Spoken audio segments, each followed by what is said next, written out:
Par le don ineffable de son Fils, Dieu a entouré le monde entier d'une atmosphère de grâce, tout aussi réelle que l'air qui circule autour de notre globe. Tous ceux qui consentent à respirer cette atmosphère vivifiante vivront et croîtront jusqu'à la stature d'homme et de femme en Jésus-Christ.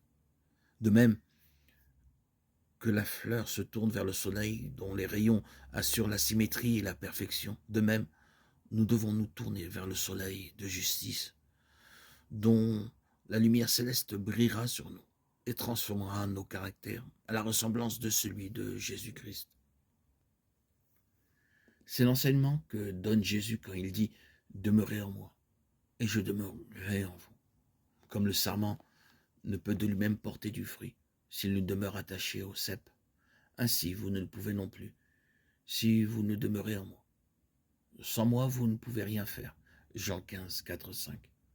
Pour vivre saintement, vous dépendez tout aussi complètement de Jésus-Christ que le sarment dépend du cep pour croître et fructifier. Hors de lui, vous êtes sans vie. Vous n'avez aucune force pour résister à la tentation ou pour croître en grâce et en sainteté. En demeurant en lui, en tirant de lui votre vie, vous prospérerez. Et vous n'aurez à redouter ni sécheresse, ni stérilité. Vous serez comme un arbre planté près d'un cours d'eau. Bien des gens s'imaginent devoir accomplir eux-mêmes une partie de cette œuvre.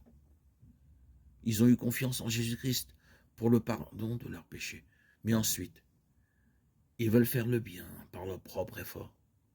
Toute tentative de cette espèce est condamnée à un échec. Jésus dit « Sans moi, vous ne pouvez rien faire. » Notre développement, notre joie, notre utilité, tout dépend de notre union avec le Sauveur. C'est en étant en communion avec lui chaque jour et à chaque heure. C'est en demeurant en lui que nous pourrons croître en grâce. Non seulement il suscite notre foi, mais il l'amène à la perfection. Jésus est le premier et le dernier, toujours, en tout et partout. Il doit être avec nous, non seulement au commencement et à la fin de notre pèlerinage, mais à chaque pas du chemin. David dit « J'ai constamment l'Éternel sous mes yeux. Quand il est à ma droite, je ne chancelle pas. » Psaume 16, 8. Comment puis-je demeurer en Jésus-Christ ? Demanderez-vous. De la même manière que vous l'avez reçu.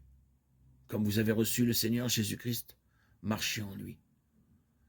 Mon juste vivra par la foi. Colossiens 2, 6, Hébreux 10, 38. Vous êtes donné à Dieu pour le servir et lui obéir. Et vous avez pris Jésus pour votre sauveur. Vous ne pouviez vous-même faire propitiation pour vos péchés, ni changer votre cœur. Mais vous étant donné à Dieu, vous avez cru qu'il faisait tout cela pour vous, par amour pour Jésus. C'est par la foi que vous êtes devenus la propriété du Christ. C'est encore par la foi que vous devez croître en lui.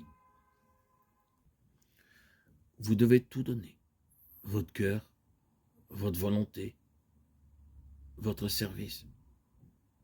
Et vous devez tout prendre. Jésus-Christ, la plénitude de toute bénédiction, votre force, votre justice, votre soutien éternel.